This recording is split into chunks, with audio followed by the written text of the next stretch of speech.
ஓம் அஜ்ஞானதிமிராந்தஸ்ய ஞானாஞ்சனசலாகயா சக்ஷுருன்மீலிதமேன தஸ்மை ஸ்ரீ குருவே நமக. ஓம் நமோ பகவதே வாசுதேவாய. பகவத்கீதை 4வது அத்தியாயம் 31வது ஸ்லோகம். இவர்கள் யஜ்ஞத்தில் மிகுதியான உணவாகிய அமிர்தத்தை உண்டவர்கள், அதனால் சனாதனமான பிரம்மத்தை அடைகின்றார்கள். குரு வம்ச சிரேஷ்டனே, யஜ்ஞம் செய்யாதவனுக்கு இவ்வுலகத்திலேயே சுகமில்லை. இகத்திலேயே சுகமில்லை என்றால் பரத்தில் சுகம் ஏது? கிருஷ்ணர் இந்த அத்தியாயத்தில் சொல்றது எல்லாமே பொதுவாக இந்த வேள்வி அப்படிங்கிறத சாதாரணமாக செயல்களால் நம்ம அக்னி மூலமாக, அக்னியில் சமர்ப்பிக்க பொருள்கள் மூலமாக, அந்த சமயத்தில் சொல்கிற மந்திரங்கள் மூலமாக நம்ம வேள்விங்கிறத ஓரளவு அடையாளம் தெரிஞ்சு வச்சுருக்குறோம். ஆனால் உண்மையில் அந்த வேள்வியை காட்டிலும் சிறந்த வேள்வியா நாம் வாழ்கிறதைத்தான் சொல்கிறாரு.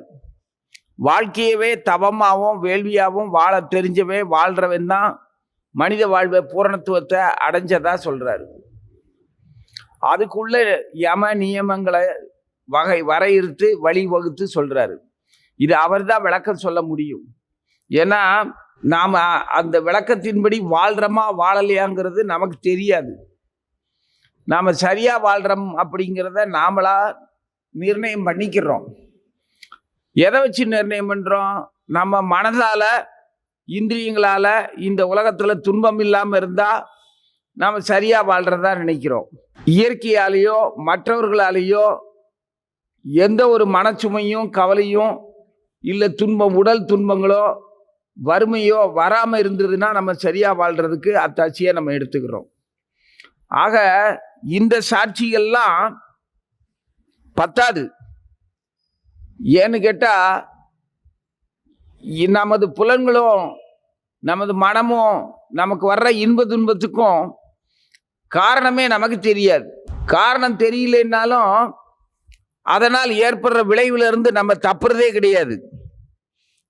நம்மளாக தான் கற்பனை பண்ணிக்கிறோம். இதனால தான் நான் நல்லா இருக்கேன், இதனால தான் நான் துன்பப்படுறேன் அப்படின்னு நம்ம கற்பனை பண்ணிக்கிறோம். உண்மையில் அந்த நம்ம மேலே நமக்கு எழக்கூடிய குற்றமும் அந்த குற்றத்திலிருந்து நியாயப்படுத்திக்கிறதுக்கான தீர்மானத்தையும் நாமளாவே தான் பண்ணுறோம்.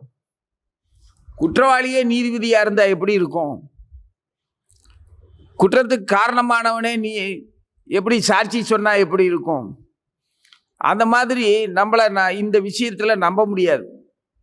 அப்படி இருக்கும்போது நாம் எப்படி புதுசாக ஒரு நீதிபதியை எங்கே போய் கண்டுபிடிக்க? நமக்கு மனசாட்சி. அதே மனசாட்சி நம்மளை புத்தி குறைவு படியாக, புத்தி நிறைவாக இருந்தாலும் சரி குறைவாக இருந்தாலும் சரி, அதுக்கு உதவியாக இருக்கிறது வெறும் புலன் பொறிகள். அப்போ அந்த பொய்ச்சாட்சி, பொய் தன்னுணர்வு மூலமாக அந்த மனசாட்சி கிட்ட கேட்டோம்னா அது நம்மளை நியாயப்படுத்தி நமக்கு சாதகமாகவே சொல்லி கொடுக்கும். உண்மையான உண்மை நமக்கு தெரிஞ்சாலும் கூட அந்த மனசாட்சி அது தனக்குள்ளேயே வச்சுக்கிட்டு வெளியில் நியாயத்தை சொல்லும்போது அந்த அறிவோட துணை கொண்டு அலங்காரமாக பதில் சொல்லும். ஆக மொத்தத்தில் ஜீவன் ஒருத்தரை ஒருத்தர் அபகரிக்கவும் ஏமாற்றவும் ஆளவும் தான், எதிர்க்கவும் தான் விரும்புகிறான். அப்படி இருக்கும்போது இது தவ வாழ்க்கையா எப்படி ஆகும்? தவம்ங்கிறது என்னது? அமைதியாகவும் ஆனந்தமாகவும் இருக்க முடிகிறதுக்கான செயல்கள் எதுவோ அது தவம். தானும் அமைதியாகவும் ஆனந்தமாகவும் இருந்து தன்னை சுற்றியில் இருக்கக்கூடிய இயற்கை வளங்களை எல்லாத்தையுமே அமைதியாகவும் ஆனந்தமாகவும் அதுகளையும் இருக்க வச்சு அதை அனுபவிக்க தெரிஞ்சவன் தான் உண்மையிலேயே தவ வாழ்க்கையில் வாழ்கிறவன்னு அர்த்தம். அப்படிப்பட்ட தவ வாழ்க்கையில் நம்ம வாழ்கிறதா இருக்கிறதா இருந்ததுன்னா இந்த போர் இப்போ நடந்துக்கிட்டு இருக்கிற குருஷேத்திரத்தில் வச்சு போருக்கு வந்ததுக்கப்புறம் யார் யார் போர் வீரர்கள், யாரெல்லாம் நம்மளை எதிர்க்கிறவர்கள், யாரையெல்லாம் நம்ம எதிர்த்து அவங்கள நாம் கொள்றதா இல்லை அவங்க நம்மளை கொள்றதாங்கிற போராட்ட களத்தில் கிருஷ்ணர் உட்காந்துக்கிட்டு அர்ஜுனனை, தன்னுடைய மாணவனை, தன்னுடைய பிரியமான சிநேகிதனை, தன்னுடைய மன்னனை, இளவரசனை அவன் போர்ல வெற்றி பெறணும்னு சேவை செய்யறதுக்காக தானே தேரோட்டியா வேற வந்திருக்கிறார். அப்போ அவனுக்கு சேவகனா இருக்கிறார், நண்பனா இருக்கிறார், ஆசிரியனா இருக்கிறார், உற்ற துணைவராகவும் இருக்கிறார். துணைவர்னா காவலர், அந்த மாதிரி இருக்கிறார். அப்படி இருக்கும்போது அவனுக்கு வெற்றியை சொல்லித்தராம அவன் ஏற்கனவே குழம்பி போய் எனக்கு இந்த சொத்து வேண்டாம், உலகம் வேண்டாம், நான் தவ வாழ்க்கைக்கு போயிடுறேன்னு சொன்னப்போ அதை மறுத்தவர் இப்போ தவத்தை பற்றி விலாவரியா சொல்லிட்டு இருக்கிறார். தவத்தையும் வேள்வியும் பற்றி சொல்லிட்டு இருக்கிறார்.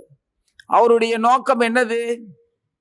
வேள்வின்னு சொல்லி நீ எல்லாரையும் அமைதியாகவும் ஆனந்தமாகவும் அதனுடைய இயற்கை தன்மையிலிருந்து மாறாம சுகமா வாழ வைக்கிற வாழ்க்கை தான் தவம்ன்ற. அந்த வாழ வைக்கிற வாழ்க்கை தான் தவம்ங்கிறத நானும் சொல்றேன். ஆனா அந்த மாதிரி வாழ வைக்கிறதுக்காக அந்த தவ வாழ்க்கையை மேற்கொள்ளும் போது நீ மேற்கொள்றதுக்கு முன்னாடி யாருமே உன்னுடைய கருத்துக்கு உடன்படாம எதிராகவும் விரோதமாகவும் இருந்து உன்னை அந்த தவ வாழ்க்கையை குலைக்கிறாங்க. அதாவது நீ விரும்புகிற அந்த தவ வாழ்க்கையை அவங்க அழிக்கதான் முயற்சி பண்றாங்க. அவங்க தெரிஞ்சு செய்கிறாங்களா தெரியாம செய்கிறாங்களோ தெரியாது. ஆனா உண்மையிலேயே அவங்க நீ விரும்புகிற அந்த தவ வாழ்க்கையை அவங்க விரும்பலை. அப்போ அமைதியை நிலைநாட்ட போறேன்னு ஒருத்தர் மட்டும் சொன்னா என்ன மாதிரி நடக்கும்? குடும்பத்துல ஒருத்தர் சும்மா இருந்துட்டா எப்படி கோபம் வரும்? கூட இருக்கிறவங்க நான் பேசிக்கிட்டே இருக்கேன், நீ கம்முன்னு இருக்க, அவ்வளோ அழுத்தமா நெஞ்சழுத்தமான சண்டைக்கு வருவான். அமைதியா இருக்கிறவனு யாரும் ஒத்துக்க மாட்டாங்க. சரி அமைதியா இல்லை, பதிலுக்கு நான் பேசுறேன் அப்படின்னு சொன்னா என்ன பேசினாலும் எதிர்த்து பதிலுக்கு பேசுறேன்னு சண்டைக்கு வருவாங்க. இதே தான் நாடு முழுவதுமே.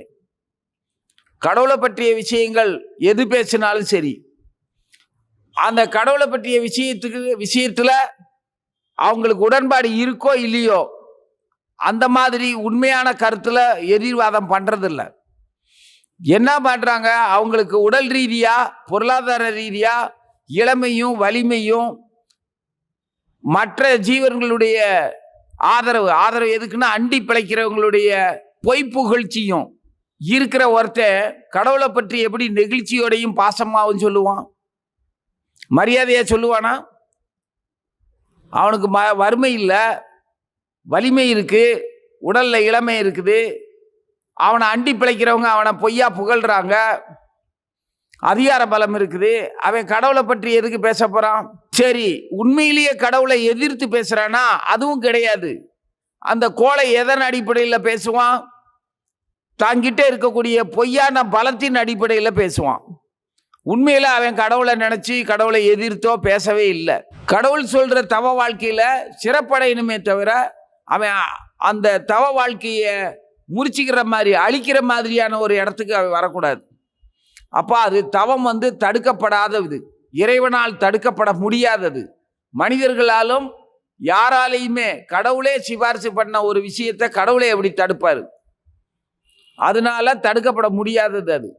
அடுத்து யார தவ வாழ்க்கையை வாழ்றதா சொல்றாரு? அவரு சிபாரிசு பண்ணி வாழ்த்துறதா இருந்ததுன்னா பிரகலாத் மகாராஜா தவ வாழ்க்கையில வாழ்றதா சொல்றாரு. பிரகலாதனுடைய சொல்லும் செயலும் சிந்தையும் கடவுளை பற்றிய தியானம் மட்டும் இல்லை, தன் புலனடக்கம், சக உயிர்களுடைய அமைதி, எல்லா இயற்கைக்கும் எல்லா இறைவனுடைய சம்பத்துக்கள், விருப்பமோ வெறுப்போ இன்பமோ துன்பமோ எல்லா விஷயத்துக்கும், கடவுளுக்கு எதிரான விஷயமோ அல்லது கடவுளால் எதிரானது போல காட்சிப்படுத்தப்படக்கூடிய விஷயமோ எல்லாத்திலையும் சமநிலையில் இருந்தான் பிரகலாதன். அதைத்தான் அவர் சொல்றாரு தவ வாழ்க்கைன்னு. தன்னுடைய தகப்பன் தான் வணங்கக்கூடிய கடவுள் முன்னாலேயே அழிக்கப்படுறத, தன்னுடைய தகப்பன் தன் வணங்கக்கூடிய கடவுளையே எதிர்த்து போர் புரிகிறதையும் பார்த்தான், நேருக்கு நேர் பார்த்தான். அப்பவும் அவன் நிலை தடுமாறல, அதுல எந்த உணர்ச்சி வசப்படலை. எங்க அப்பா நான் கும்பிடுற தெய்வத்தை இவர் எதிர்க்கிறார், அப்பவும் அவன் எந்த நிலையும் மாறல. அப்படி ஒரு மனநிலை இருந்தா அது தவ வாழ்க்கை. அந்த மாதிரியான நிலைக்கு எனது பக்தனும் பிரிய நண்பனும் ஆகையால் உனக்கு நான் இந்த ரகசியத்தை சொல்றேன்னு சொன்ன கிருஷ்ணர் அந்த ரகசியத்தை நோக்கி அவனை மெதுவா கூட்டிட்டு போறார். அதுக்கு முன்னால அவன் மதிச்ச தவ வாழ்க்கையை பற்றியும் போற்றி புகழ்றார். புலன்களையும் பொறிகளையும் புத்தியவும் மனசையும் எந்த வழியில செலுத்தினா எது தவம்ங்கிறத, நீ விரும்புகிற தவம் எது, நான் சொல்லித்தர்ற தவம் எது, நீ விரும்புகிற தவம் உன்னால கடைபிடிக்க முடியாது. நீ எதையோ அமைதியாகவும் இன்பமாகவும் இருக்கலாம்னு நீயே அபிப்பிராயம் வச்சுக்கிட்ட. ஆனா அந்த தவத்துக்கான விதிமுறைகள், அந்த செயல்முறைகளுடைய விஷயங்கள் எல்லாமே எதன் அடிப்படையில் இருக்கு? கேவலம் புலன் அடிப்படையில் இருக்குது, மன இந்திரிய அடிப்படையில் இருக்குது. உன்னோட தவத்தை தீர்மானிக்க கூடியவன் நீயா இல்ல, உன்னை சுத்தி இருக்கிறவங்களா இருக்கிறாங்க. நீ விரும்புற அந்த தவ வாழ்க்கை உண்மையான தவ வாழ்க்கையா இருந்ததுன்னா அந்த தவ வாழ்க்கையை பற்றிய உன்னுடைய கருத்தை நீ மாத்திக்கோ. எது தவம்ங்கிறத நான் சொல்றேன் அப்படின்னு மெதுவா சொல்லித்தராரு. அந்த குணத்தின்படி பார்த்தோம்னா பிரகலாதன் தவ வாழ்க்கை அந்த நிலைக்கு அர்ஜுனனை கூட்டிட்டு போறார். நாம இதுல என்ன, நமக்கு இதுல செய்தி அப்படின்னா, நமக்கு கடவுள் அர்ஜுனனை வச்சு என்ன சொல்லித்தரார்? நாமளும் அர்ஜுனனை போல, பிரகலாதனை போல, நமக்கு முந்தைய ஆழ்வார்கள் போல மரியாதையாகவும் பயத்தோடையும் புலனடக்கத்தோடையும் இந்த தவ வாழ்க்கையை மேற்கொள்றதா இருந்ததுன்னா இந்த புலன்களை விட்டு ஓடி போயிடணுமா? புலன்களை என்ன செய்யணும்? வறுமைக்கு புலன்களைய அடக்கணுமா? புலன்களை திருப்திப்படுத்தணுமா? அல்லது புலன் திருப்தியை பற்றிய தேடுதலை வாழ்க்கையா வச்சுக்கிட்டு இருக்கிற வாழ்க்கை முறையை மாற்றணுமா? என்ன செய்யணும்? நோய்வாய்ப்பட்டவன் என்ன செய்யணும்? அதுக்குரிய மருந்தை சாப்பிடணும். நோய்வாய்ப்பட்டவன்னா யார் நோய்வாய்ப்பட்டவர்கள்? யாருக்கு தனது உண்மை மேல, தன் தாய் தகப்பனால் தான் தோற்றுவிக்கப்பட்டதனுடைய காரணத்தை பற்றிய அறிவு இல்லைன்னா அவன் மனநோய் பிடிச்சவன். வெறும் புத்தி தடுமாற்றத்தினாலேயோ புலன்களை கையாள தெரியாமலோ அல்லது புலன் வெறியில் இருக்கிறவனோ கூட நோயாளி கிடையாது. அதெல்லாம் வினைப்பயன், அவன் நோயாளி கிடையாது. அவன் அந்த எந்த செயலோ அந்த செயலுக்கான விளைவுகளை அனுபவிக்கக்கூடிய குற்றவாளியா இருப்பான், அல்லது தண்டிக்கப்பட வேண்டியவனா இருப்பான், அல்லது கண்டிக்கப்பட வேண்டியவனா இருப்பான். அவனை நோயாளின்னு சொல்ல முடியாது. உண்மையான நோயாளி யாருன்னா, யாருக்கு தன்னிலை அறிய முடியலையோ, தனக்கான ஒரு உடல் வாழ்வதற்காக யார் மூலமா கொடுக்கப்பட்டது, ஒருத்தனுடைய உயிருக்கு தேவையான கரு ஒருத்தர்கிட்ட இருந்து புறப்படுது, அது வளர வேண்டிய இடத்துல பத்திரமா வைக்கப்படுது. அப்போ எப்படிப்பட்டவன்கிட்ட இருந்து என் உடலுக்கான வித்து உற்பத்தி ஆச்சு, நான் அவனுடைய வித்துக்குள்ள நான் வாழ போறேன். அந்த வித்து வளர்ந்து ஒரு முழுமையான உடலை தர்றதுக்காக வளரப்பட வேண்டிய இடம் ஒரு இடத்துக்குள்ள வைக்கப்படுது. அப்போ எனக்கான உடல் புறப்படுறதும் அந்த புறப்பட்ட உடல் வளர்றதுக்கான ஒரு இடத்துக்கு போய் சேர்றதுக்கும் அந்த உடலை வளர்க்கிற அந்த இடமும், இந்த ரெண்டு இடமும் எனக்கு முக்கியமானதா இருக்குது. அந்த உடலை அடிப்படையா வச்சுதான் நான் ஆணாவோ பெண்ணாவோ மிருகமாவோ பாம்பாவோ தேளாவோ மனிதனாவோ முட்டையாவோ ஏதோ ஒரு வகையில் அந்த உடலை வச்சுட்டு தான் நான் வாழ போறேன். அப்படி அந்த ஜீவனாகிய நான் எந்த உடலை வச்சு நான் வாழ போறேனோ அந்த உடல்ல வாழ்ற வாழ்க்கைய நான் தவ வாழ்க்கையா மாற்றணும்னா என்ன செய்யணும்? அந்த உடலோட இயற்கைப்படி அமைதியாகவும் அந்த உடலோட இயற்கையை என்னுடைய கட்டுப்பாட்டுக்குள்ளே வச்சிருந்தா தவ வாழ்க்கையை நான் வாழ முடியும். அப்போ நமக்கு தேவையான உடல் வழங்குறதுக்கு ஒருத்தனை தேர்ந்தெடுத்திருக்கிறாரு. அந்த உடல் வளர்றதுக்கு ஒரு தாயை தேர்ந்தெடுத்திருக்கிறாரு. இந்த ரெண்டையும் தேர்ந்தெடுக்கிற உரிமையும் அதுக்கான அதிகாரமும் அந்த செயலை செய்கிற ஒரு அதிகாரியை யார்? அதுவும் நானே தான். ஏன்னா எந்த விஷயத்திலையும் கடவுள் தலையிடலை, அதுவும் நான் தாங்கிறத உணர்த்துறதுக்கு தான் யஜ்ஞத்தில் மீறியான உணவாகிய அமிர்தத்தை உண்டவர்கள். நோயாளி என்ன செய்யணும்? தன் புலனிச்சைப்படி சாப்பிட்றவே நோயாளி. புலனிச்சைப்படி உடல்ல இருக்கக்கூடிய 5 வாய்களுக்கும், அதாவது கண்ணு காது மூக்கு எல்லா வாய்க்கும் எற போட்டான்ல, அவன் யஜ்ய வாழ்க்கை வாழலை. அப்படி ஒரு உடலைத்தான் தேர்ந்தெடுத்திருக்கிறான். அதுல தவ வாழ்க்கையை அவனால் வாழ முடியல. எப்போ இந்த பஞ்சேந்திரியங்களை தன்னுடைய கட்டுப்பாட்டுக்குள்ள வச்சுக்க முடியுதோ அப்போ அவன் தவ வாழ்க்கைக்கு தயாராக முயற்சி செய்கிறான். அதுக்கு தகுந்த மாதிரியான உடல் கிடைக்கும். அவன் முதல்ல முயற்சி செய்கிறான், அதுக்கப்புறம் அந்த முயற்சி பலிக்கிற மாதிரியான ஒரு உடலுக்கு போகிறான், அதுக்கப்புறம் அந்த உடல்ல இருந்து தவ வாழ்க்கையை தொடங்க பாடுபடுறான். ஆக முதல்ல யஜ்ஞத்துக்கு தேவையானது என்னது? தேர்ந்தெடுத்தல். தேர்ந்தெடுக்கும் போது தற்காலிகமான துன்பம் தரக்கூடிய, முடிவில்லாத மாற்றங்களை தரக்கூடிய ஒரு விஷயத்தை சாட்சியா வச்சு யஜ்ஞ வாழ்க்கையை ஆரம்பிக்க முடியாது. நம்மளை சுற்றி இருக்கிறவனே நம்ம தவ வாழ்க்கையை தீர்மானிக்கிற மாதிரியான நிலைமையில இருந்துக்கிட்டு, நமது புலன்களும் நம்ம கட்டுப்பாடுகளை இல்லாம இருந்துக்கிட்டு நான் தவ வாழ்க்கையை ஆரம்பிக்க போறேன்னா அது நடக்காது மவனே அப்படின்னு அர்ஜுனனுக்கு சொல்லித்தரார். இங்கே நோய் வளர்றதுக்கான இறைகளைத்தான் நம்ம வாழும்போது எடுத்துக்கிறோம்.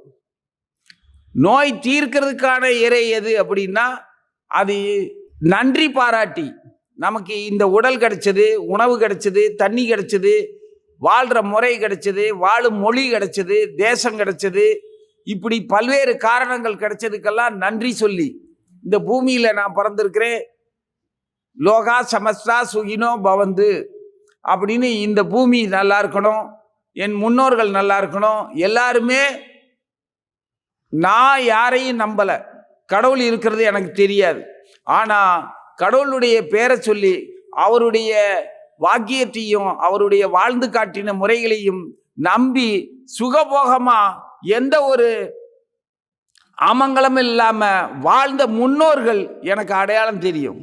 ஆழ்வார்கள், நாயன்மார்கள்னு எத்தனையோ பக்தர்கள் இருக்காங்க. அவங்களெல்லாம் வாழ்ந்ததெல்லாம் பார்க்கும்போதே அவங்க இந்த உலகத்து விஷயங்களெல்லாம் வெறும் கனவு காட்சி மாதிரி துச்சமாக மதித்து வாழ்ந்த பெரியவங்க. மாமன்னராக இருந்த குலசேகர ஆழ்வாரும் சரி, ரொம்ப கடுமையான விதிமுறைகளை தனக்குத்தானே விதிச்சுக்கிட்டு நிபந்தனைகளுடன் பெரிய மாவீரனா சத்திரிய வீரனா வாழ்ந்த திருமங்கை ஆழ்வாரும் சரி, அதே மாதிரி இறைவன் வந்து கேட்டான்ங்கிறதுக்காக எதை வேணாலும் செய்ய துணிஞ்ச பெரிய நாயன்மார்கள்லாம் இருக்காங்க. கொலை பாதகத்தை கூட இறைவன் கேட்டாங்கிறதுக்காக கூசாம செய்தவங்க. அப்படிப்பட்ட பக்தர்கள்லாம், எத்தனையோ பக்தர்கள் பகவானுடைய நாமத்தை பாடிட்டு இருக்கும்போது தண்ணிலே மறந்து தன் காலடியில் வந்த பிஞ்சு குழந்தைய கூட மண்ணு மிதிக்கிற கோயவர், அவர் அந்த குழந்தை காலுக்கடியில் வந்தது கூட தெரியாம மண்ணோட மண்ணா அந்த குழந்தைய மிதிச்சிட்டாரு. அப்படியெல்லாம் இறைவனுடைய நினைவுல வாழ்ந்தவர்களை பற்றியதெல்லாம் எனக்கு தெரிஞ்சதுனால நாராயணியம்னு ஒன்று, முழு பாகவதமும் அதுதான். நாராயண பட்டாத்திரின்னு ஒருத்தர், மேல் புத்தூர்னு ஒரு இப்போ கேரளான்னு இருக்கிற இடத்துல அங்கே வாழ்ந்த ஒரு மகான் தன்னுடைய குருவுக்கு சேவை செய்து வாழ்ந்துட்டு இருக்கும்போது அந்த குருவோட நோயை தான் வாங்கிக்கிட்டாரு. வாங்கின உடனே குரு சௌகரியமாயிட்டாரு. அப்போ குரு தான் சொல்கிறாரு, நீ குருவாயூரில் போய் இருந்து தினசரி பகவானை பாடி இந்த நோயிலிருந்து உன்னை காப்பாற்றிக்கொண்டு. அந்த குருநாதன் சொல்லியிருக்கிறான், அந்த குருநாதனுக்கு தன்னோட நோயை தான் சிச்சன்ட்ட கொடுத்து அவன் அதை காப்பாற்றணும்னு சொல்லணும்? அவரே அவருடைய நோயை குணப்படுத்தி இருக்கலாம்ல. அந்த ரகசியம்லாம் நமக்கு தெரியாது. ஆனால் அந்த ஆச்சாரியனுடைய அந்த குருவினுடைய பேச்சை கேட்டு இவர் குருவாயூரில் உட்காந்து இவர் பாடுறாரு. ஒரு நாளைக்கு 10 ஸ்லோகம் வீரம் பாடி முடித்து அவருடைய நோயை மொத்தத்தையும் குணமாக்கி சௌகரியமாகுது. அவர் சௌகரியமான காலம் 27வது வயசில் அவருக்கு குணமாகுது. 27 வயசுக்குள்ளேயே நோயெல்லாம் வாங்கி தீர்த்துட்டார் குருகிட்ட இருந்து. அது சரியா சொல்ல போனா 27ஆம் தேதி 11வது மாதம் 1587 அன்னைக்கு அவர் குணமாயிட்டாரு அப்படின்னு புள்ளி விவரம் இருக்கு. அந்த தேதியில அவருடைய வயது 27வது வயது. இதெல்லாம் நம்ம காலத்துல, ஆழ்வார் காலம் நமக்கு தெரியாது, நாயன்மார்கள் காலம்லாம் நமக்கு தெரியாது, எழுதியிருக்கிறத படிக்கிறோம். இதெல்லாம் 1587ங்கிறதெல்லாம் நமக்கு கற்றுக் கொடுக்கப்படுகின்ற இந்த உலக வரலாறு ஏற்றுக்கொண்ட வருடங்கள் இதெல்லாம். அதனால இதை நம்ம காலம்னு சொல்ல முடியும். இதுக்கும் முந்தின புராண காலங்களை தான் நமக்கு தெரியாதுன்னு சொல்றோம். இந்த காலத்துக்குள்ள நம்ம கண்ணு முன்னால வாழ்ந்தவர். பக்தனுடைய லட்சணம்னு அவர் சொல்றாரு. பகவானே குருவாயூரப்பா வரதா, உம்முடைய நாமங்களை பாடிக்கொண்டும் ஆனந்த சாகரத்தில் மூழ்கி தியானம் செய்து கொண்டும் குணங்களை கதைகளையும் ஒருவருக்கொருவர் சொல்லிக் கொண்டும் சஞ்சரிக்கும் எந்த பக்தர்கள் உம்மிடம் ரமிக்கின்றார்களோ அந்த பக்தர்களை நான் சர்வாபீஷ்டங்களையும் அடைந்த பாக்கியசாலிகளாக கருதுகிறேன். உப்பு கடலில் மூழ்கினால் உயிர் போய்விடும், ஆனந்த சாகரத்தில் மூழ்கினால் அது அமிர்தம் நிறைந்த சாகாமையை தரும், அதில் மூழ்க பயப்பட வேண்டியதில்லை. ஆதி வியாதிகளால் துன்புற்ற என் மனது உமது திருவடிகளை சேவிப்பதால் உண்டாகும் ஆனந்தத்தில் கூட ஆசை இல்லாமல் இருக்கின்றது. விஷ்ணுவே, இது பெரிய கஷ்டம், என்னிடம் அருள் புரியும். நான் உம்முடைய பாத கமலங்களை தியானம் செய்வதில் ஆசை மிகுந்தவனாக உம்முடைய திவ்ய நாமங்களை திருப்பி திருப்பி பாடிக்கொண்டு எங்காவது ஜனசஞ்சாரம் இல்லாத இடத்தில் வசிக்க விரும்புகின்றேன். உம்முடைய கிருபை இருந்தால் உடல் படைத்தவர்களுக்கு என்னதான் அடைய முடியாது. என்னுடைய துன்ப குவியலை களைவதென்பது எம்மாத்திரம். இவ்வுலகில் எத்தனை பேர் எப்பொழுதும் துன்பம் இல்லாமல் உமது பக்தர்கள் முக்தர்களாக பற்றற்றவர்களாக இன்பமாக பார். எவ்வளவு பேர் வாழ்ந்திருக்கிறாங்க, உனது பக்தர்கள்லாம் இன்பமா எவ்வளவு பேர் வாழ்ந்திருக்கிறாங்க. யாருக்குத்தான் உன்னோட அருள் கிடைக்காம போயிருச்சு அப்படின்னு அவர் புகழ்றார் பகவான. அப்போ முதல்ல என்ன சொல்றார், ஆதி வியாதிகளால், சாதாரண வியாதியை சொல்லல, உடல்ல வந்திருக்கிற வியாதியை அவர் சொல்லல. ஆதி வியாதிங்கிறது மனோவியாதி. ஏற்கனவே அந்த மனசும் அந்த புத்தியும் என்னோட சொந்தமா நான் வச்சுக்கிட்டு இருந்ததுனால அதுக்கு தகுந்த மாதிரியான ஒரு வித்தளிக்கும் தந்தையும் அதுக்கு தகுந்த மாதிரியான உடலை தரக்கூடிய தாயும் தேர்ந்தெடுத்திருக்கிறேன் நான் அப்படின்னு தான் ஒரு ஜீவன் பார்க்கணும். அவனுடைய தகுதிக்கு தகுந்த மாதிரி தான் அவன் தேர்ந்தெடுத்திருக்கிறான். அதுக்கு தகுந்த மாதிரி தான் அங்கே அவனுக்கு புத்தியும் வாழ்க்கையும் வேலை செய்யும். அதைத்தான் சொல்றாரு. அந்த வியாதி எனக்கு இருந்ததுனால என் மனசு உங்க திருவடியில ஆனந்தம் அடைய முடியல. அந்த ஆனந்தம் என்னன்னு கூட தெரியல. ஏன்னா என்னால் தேர்ந்தெடுக்கப்பட்ட அந்த பெற்றோர்கள், என்னை இந்த உடல்ல பெற்றவர்கள், அவங்க வகுத்தளிக்கிற வாழ்க்கையினாலையும் அவங்க என்னை நிர்பந்திக்கிறதுனாலையும் உன்னோட திருவடி ஆனந்தத்தை என்னால் உணர முடியல. அவங்க எனக்கு அதை அறிமுகப்படுத்தின விதம் அந்த மாதிரி. அவங்கள தேர்ந்தெடுத்தது நான் தான். இந்த வியாதியிலிருந்து என்னை காப்பாத்துங்கிறாரு, இந்த மனோவியாதியிலிருந்து. அதுக்குத்தான் பகவத்கீதையில் அவர் சொல்றது, யாகத்தினால் மிகுந்த உணவை யாருக்கும் நன்றியோட, தேவர்களுக்கும் இந்த இயற்கைக்கும் நன்றியுடன் அவங்களுக்கு நிவேதனம் பண்ண, விஷ்ணுவுக்கு நிவேதனம் பண்ண உணவை உண்டால் அவன் நிரந்தரமான, சனாதனம்ங்கிற வார்த்தைக்கு அர்த்தம் என்ன அப்படின்னா நிரந்தரமான, முடிவில்லாத, அதாவது எப்பொழுதும் எல்லோருக்கும் சுலபமா பழகி போன ஒரு விஷயம், அதுதான் நிரந்தரமானதுன்னு அர்த்தம். சுருக்கமா சொல்ல போனா உலகியல் வாழ்க்கையில ஆணுக்கும் பெண்ணுக்கும் ஒருத்தருக்கு ஒருத்தர் துணையும் அடுத்த வாரிசுகளை உருவாக்குறதுன்னு தான் வாழ்க்கையா இருக்குது. அந்த அடுத்த தன்னுடைய பிள்ளைகளை வளர்த்து அவங்களும் அடுத்தடுத்த வாரிசுகளை வம்சம் தலைக்கிற மாதிரி வாழ்றது தான் இங்க மனித வாழ்க்கையினுடைய ஒரே ஒரு அளவுகோல். அவன் வம்சம் வழி வழியா வாழணும், அவ்வளவுதானே. வம்சம் அதோட அழிஞ்சு போகணும்னு யாராவது விரும்புவாங்களா என்ன? இல்ல கடவுள் தான் அப்படி ஆக்க சொல்றாரா? இல்ல. எந்த ஒரு ஜீவனுக்கும் மனித உடல் கொடுக்கப்படுது. அது தன்னை தூய்மையான நிலைக்கு உயர்த்திக்கிறதுக்காக மனித உடல் யாருக்கும் வழங்கப்படுகிறது, பாரபட்சம் இல்லாம. அதே உடல்ல அவ மனித உடலை தவிர்த்து மற்ற புலனிந்திரியங்களை அனுபவிக்கிறதுனால அதுக்கும் 84 லட்சம் வகையான உடல்கள் தயாராத்தான் இருக்குது. ஆக ஜீவனுக்கு கருணையோட உடல்கள் கிடைக்கிறது வசதி. அந்த வசதியை கடவுள் என்னைக்குமே மறுக்கல. அதனால இல்லறம் வம்சாவளி விருத்தி அப்படிங்கிறத பத்தி எந்த அபிப்பிராயமும் குற்றமா கிடையாது. அதை விட்டுட்டு தான் தவ வாழ்க்கை வாழணும்னு பகவான் சொல்லவே இல்லை. அப்படி இருந்தா அதுக்கான வழிமுறைகள்லாம் ஏற்படுத்தி கொடுத்துருக்க மாட்டார். அப்போ இந்த மாதிரியான துணை வாழ்க்கையில தன்னோட ஒரே தாய் பிள்ளைகளான சகோதரியோட சேர்ந்து எவனாவது தன் வாரிசுகளை உருவாக்குவானா? உருவாக்க கூடாது. இல்ல, ஏன் உருவாக்க கூடாது? யார் சொன்னா? அதை உன்னால ஏத்துக்க முடிஞ்சதுன்னா நீ சனாதனத்தை வெறுக்கிறன்னு அர்த்தம். அத அப்படி ஒரு நிலையை உன்னால ஏற்றுக்கொள்ள முடிந்தால் அதுதான் சனாதன ஒழிப்பு. அப்படிப்பட்ட குணத்தில் இருக்கிறவனை வாழவே விடக்கூடாது அப்படிங்கிறது தான் சனாதனத்தை ஏற்றுக்கொண்டவர்களுடைய வாதம். இதை ஒருத்தனால ஏற்றுக்கொள்ள முடியுது அப்படின்னா அவன் எந்த வகை விலங்கு கூட அப்படி கிடையாது, மிருகம் கூட அப்படி கிடையாது. அப்போ சனாதனங்கிறதுக்கு அர்த்தம் என்னது? சில மாற்றிக்கொள்ள முடியாத தர்ம நியாயங்கள், ஒழுக்கங்கள், அதுக்கு பேர் தான் சனாதனம். காலத்தால் அழிக்க முடியாது.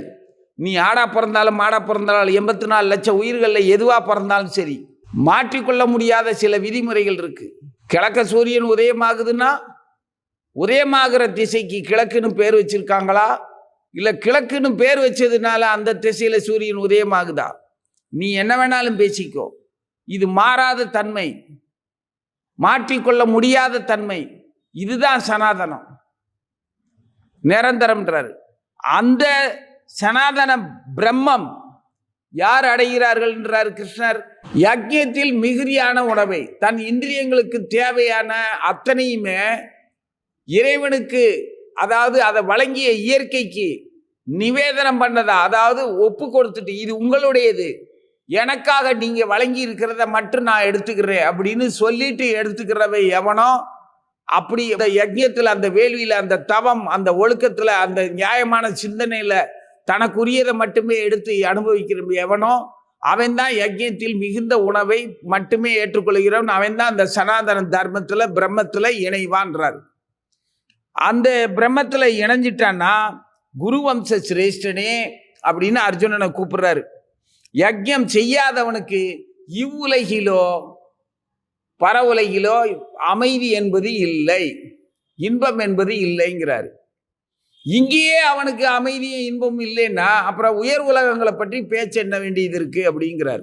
இதுதான் இந்த ஸ்லோகத்தில் பகவான் சொல்றது. இதில் நம்ம புரிஞ்சிக்க வேண்டியது தவ வாழ்க்கையை பற்றிய நேர்மையான, ஒழுக்கமான, உண்மையான விஷயங்களை ஆதாரமாக வச்சு தவ வாழ்க்கை என்னங்கிறத யோசிக்கணுமே தவிர நமது இந்திரியங்களை சாட்சியாக வச்சுக்கிட்டு அதன் அடிப்படையில் தவ வாழ்க்கைன்னு பேசுறது பொய்யான இந்திரியங்கள், பொய்யான மனக்கோளாறுகளை வச்சுக்கிட்டு அதுதான் தவ வாழ்க்கைன்னு இஷ்டத்துக்கு பேச முடியாது. உண்மையான தவம்ங்கிறது என்னது? பகவானுடைய திருவடியில ஆனந்தத்தை அடைய முடிஞ்சா, அவருடைய நினைவுல வாழ முடிஞ்சா, அவருடைய நினைவுல வாழும்போது அதே நினைவோட இருக்கிறவங்க கிட்ட பகவானை பற்றிய, இறைவனை பற்றிய செய்திகளை ஒருத்தருக்கு ஒருத்தர் சொல்லி மகிழ முடிந்தால் அது தவ வாழ்க்கை. ஓம் நமோ பகவதே வாசுதேவாய.